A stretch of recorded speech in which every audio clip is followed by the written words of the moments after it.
Hello, everyone. We're going to have a discussion about the 1997 classic film Love Jones. Um, so, Reggie, you're from the west side of Chicago. Um, you're known as a writer, a teacher, a slam poet. Um, how did you get involved with this project? First off, I want to thank everybody for being here and for giving some time to not only this but also to each other. It's good to be able to see people in three dimensions, after having to see people in two dimensions on screens, and it's just great to be able to be with folks. Well, it was a place called Spices, and it was on the northern part of Chicago, going toward downtown, and that's where it all sort of began for me. I was at home. A friend of mine who remembered me from high school said, "Hey, Reg, you still write?" I said, "Yeah, I do a few things here and there, but not really much." He says, "There's a joint you need to see. It's called Spices. Come down." I said, "All right." And so me and the woman I was with at the time, we went down there, and I walked in and was just blown away. Came in, there was this sister named Maria McCrae who was no longer with us, and she was rail thin and powerful, and she had an afro that was messing with the lights, you know. And sister was up there doing her thing, and it was like somebody just like the first woman to come off of the savannah, with like fire in her voice, telling us what was spoken on the mountain. Wow. And at that point, I was like, okay, I was taken. And there was some cats playing drums behind her, and then a couple other cats came out and started doing their thing. And I went home and that night at 2 o'clock in the morning, broke out everything I had half written, and started diving back into it to see if there was still something there. And that's how my mind caught fire when it came to that. But the movie broke out because after those nights of doing poetry and passing around ideas, we were retired at someplace. A bunch of us would just go out someplace to eat, and someplace to just kick stuff around, and books got passed around, and we start talking about these ideas about what it means to sort of be this being moving, through space and time. And that led to books and reading more books and talking more deeply into the night. And it was something I had never really experienced in that sense. All of these young, African diasporic individuals, some Latin Latino brothers and sisters who was just like there, just chopping it up, right? Just chopping it up. And it was a beautiful, beautiful experience. And from that point, it was a guy who was also part of that. His name is Ted Witcher. He was a gentleman who wrote the film and directed it. At the time, he was a bouncer for Jerry Springer, helping to break up some of the fights.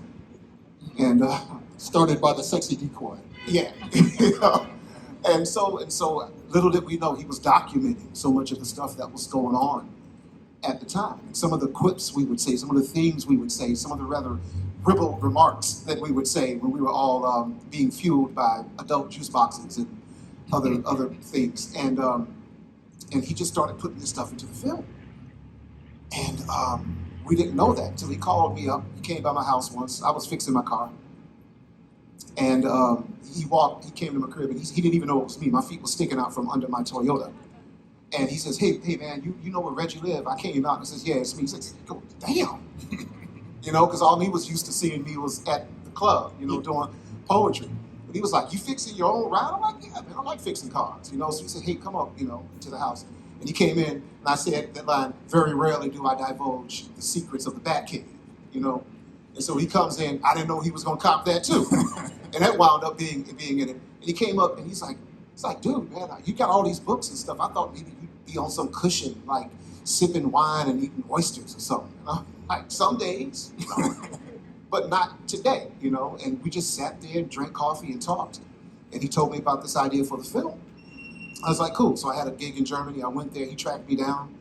And he says, hey, man, I got the money, to make this film. Do you think you got some poetry I can put in it? I said, cool. So we got together. We talked about it. I said, I got this one piece you might dig. He says, I can use that. He couldn't use it all. But he said, I can use that. And then next thing you know, we started going back and forth about things in my life, things that he wanted to do with the film. And that's how it got made, Wow. Yeah. So when we think about the slam poetry scene or the poetry scene, A lot of people hearken to LA and what happened around the Good Life Cafe in the early 90s or the New Yorican Cafe in New York. But what was specifically different about Chicago to make this film work? And we're talking about it 25 years later. And you, as a native Chicagoan, how did it feel? Was the soul of Chicago encompassed accurately in this film? Yeah, I think so. I mean, there was a lot that was showing a lot different parts of Chicago, but the West Side was very much featured in that. The whole slam scene was happening also in Chicago. That's where it started. The poetry slam started in Chicago from a brother named Mark Smith, and he used to be at a joint called the Get Me High, and then they moved it over to the Green Mill, which is a Prohibition era joint, which is still there. I don't think it's been touched since the 50s. You know, nobody's done that to it really since the 50s. But the thing also about the poetry scene that I was on, coming from Spices, which becomes the sanctuary, or whatever it is they call it in this film, was that it wasn't a slam scene. There was not competition. It was for those who are unfamiliar with slam, it's about competition. You've got 3 minutes to do your thing. With this one, you know, you had 2 poems, 5 minutes. That was basically the rule. And you could say whatever it was you want to say and do whatever you want to do. And so it was more of a free flowing exchange of ideas. So it was really sort of the north side of Chicago had the slam, the competitive side. And then what we were doing was more come and bring who you are to it. So you had a bit more time to do that. The authenticity as far as the language was very much there. As I said, he drew much of the language from things actually that people did say. You know, just in conversation. So what you're hearing, a lot of it is, that's the way it was, you know, what people said and how people got it across. The spirit, one of the things is you'll see stepping in this, which is a ballroom sort of style of dancing that Chicagoans tend to do. And you get dressed up, you know, everything from hair down to everything. You get dressed up and you go out with somebody who's your significant other and you dance the night away. You know, and you try not to sweat too much, but you do sweat. All right. So when we think about films like Love Jones, right? We realize that it was kind of the gateway, the key that gave other Hollywood films and TV shows the blueprint for how to depict this culture or this art on film. You know, and this is before the explosion. It leads to things like Def Poetry Jam. This is before we see movies like Slam. This is before we get the films about the poetry scene and the slam poetry scene get actual distribution, because they've been out in like 96, 95, what have you, but very few people seen them if they weren't in the film community. So how do you feel about the long-lasting legacy and inspiration that this film gave everyone else in media and art for the next 25 years? Well, I was just happy that people got interested in language that actually communicates and means something. So often, one of the things I think I'm most proud about that is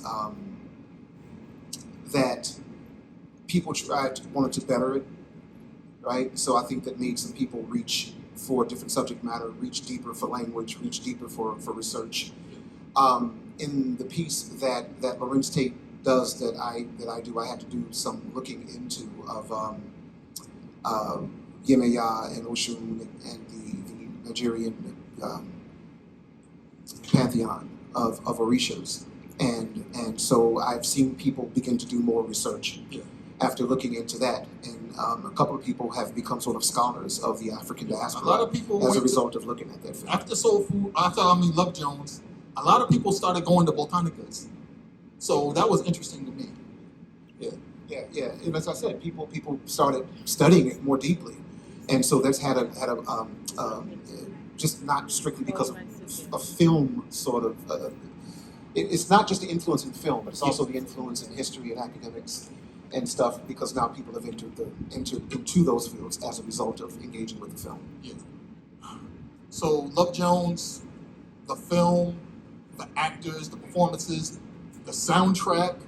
Um, there's this aesthetic that Love Jones gives off that hasn't left anybody for 25 years.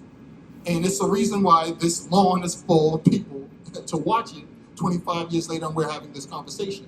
I think it has a lot to do with we don't get to see many folk who look like me but younger, engaging with each other in grand ideas in the way that we tend to do it. And also, it's a love story, right? It's a love story. It's a love story. And it's crazy to think that they didn't nail a love story that centers non-white folks by 1997 so that this film resonated with so many people when it came out. Yeah, I think it was also because it was fueled by actual events. Yeah. I think that's all part of it. In the film, the woman who plays Nina, by the way, Nia Long is Nia Long. Nia Long is not here, she got it right. Okay. It was actually a woman who I was with named Sharon. She was a medical student, not a photographer. Okay. And she had gotten out of the Air Force, and I had been away from the scene for about a year. And I had, so I came back, and just off the bat, her and I just had this electricity with each other. Can't even explain it. Yeah. And so, she left me because she was also engaged with to this cat who was a major, who was a doctor in the Air Force, and she had to go back to see if they could try to make it right. And so, I was sort of in that space of, well, hell, if you're gonna leave me on the back burner, I'm gonna have a couple more pots cooking with me. You know what I mean? So I started, dating around, and then we sort of had this valence with each other. Then we found out we'd eventually back to one another. You guys are going to see something though. The fakest part in this film is you're going to see two black folks kissing in the rain. All right. And Show yeah. happened. Let me just say something about sisters for a minute, okay? My mother was a beautician. Oh, right? yes. And she sold a lot of rain bonnets because ain't no way Sure did. you get no sisters to be out in the rain kissing Hell no. after they got it done. I tried it once, and that was back in the Jerry curl days, and I can tell you it was lackluster, homie. It was not good. I saw a lot of R&B videos with dudes by themselves in the rain. I ain't seen no women around. There's a reason, damn it. True that. So when I see Love Jones and when Yeah. I watch with other people, I have a completely different reaction and to it and than you would, because it's kind of based on your life. So how do you feel with what are your feelings towards the film versus other people who watch it as entertainment, but it's kind of your life? I mean, it's Hollywood, man. It's Mhm. I'm gratified that people, find something in it. I'm glad that it's something I can still hold my head up, and talk about, that I'm not ashamed of anything, in spite of Bill Bellamy, how he acted, as he was kind of a cad. I used to Of the say film. that the one thing I wish happened in this film different was somebody punched him in the face. It's what it is. But continue. Yeah, that should have happened maybe in the film. Although I do know the character who he's based on, and he was that funny, but he was also a better human being. Okay. Let's just say he was a better human being than that character was depicted as being. But again, I'm happy that it has had a positive effect, because so many films haven't had a positive effect. Yeah. When it first came out, this is an interesting thing, is that I think it was edged out. You know what film edged it out? It was a black film that edged it. Booty Call. Yep. I know. Booty Call edged Yep. it out, and it was that was a little disconcerting. Yeah. Especially since one of the main characters' names is Buns. So this film, the soundtrack, the dialogue, It's still a great soundtrack. yes, absolutely. I mean, Lauryn Hill and Michelle Monticello. I mean, it's just a killer soundtrack. Yeah. But what about the film stands out to you the most, if there's any one thing? The experience. It was my first film. I'd never really done anything like that before. The craziness, the amount of people that have to go into constructing each scene. the massive amount of work of how many folks were dedicated to trying to create something that they had no belief whether or not it was going to be commercially successful, but so many people who believed in what the film was about that some folks even just took less pay, because they believed in the film. The camaraderie that was on scene, sometimes you don't really get that. Yeah. It's like someone's there to do a job, but the joking behind scenes, people just being good with each other. I didn't see anybody treating anybody wrong, in that sense. No, it was even Neil Long, Lorenz Tate was just really cool with just folks on the set, and to see that you could sort of be that high up in your career and still be a genuine human being was for me, it was inspiring. It was inspiring, and the amount of research and going over the lines and talking to each other about character and all of that. So it's the back stuff that did it, but going into schools in Chicago,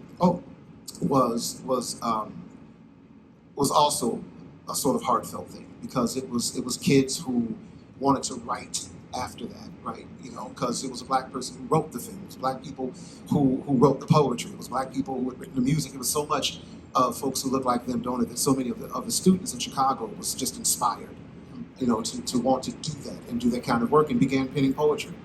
Some of it I still have to this day that was sent to me from students who had seen the film. Wow.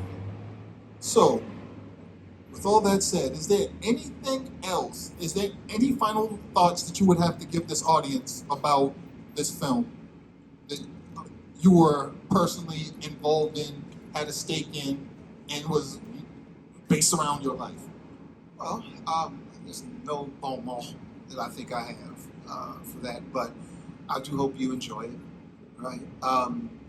Don't, hate on a brother for looking the way I do now. I was 25 years younger at that time, you know what I'm saying? Just recognize that there are people who are still around who are intelligent, articulate, well-read, even though we don't always see them in film. And I see a lot of those folks here in Boston, even though there's not been a film like that for young black Latino people of color here in Boston. And and I live in Massachusetts now. I've been here for 20 some odd years. I live in the hardcore ghetto streets of Lexington. You better recognize, fool. Drive-by Mathens, that's what we call it, right? Yeah. Lexington High School has a nicer campus than this lawn. Yeah, they're gonna tear it up in a minute though. Yeah. But yeah, I would want to see something like this made about the folks here, in the city which I have adopted. I would love to see that, to show that it's not just all, Rick Donovan. You know what I mean?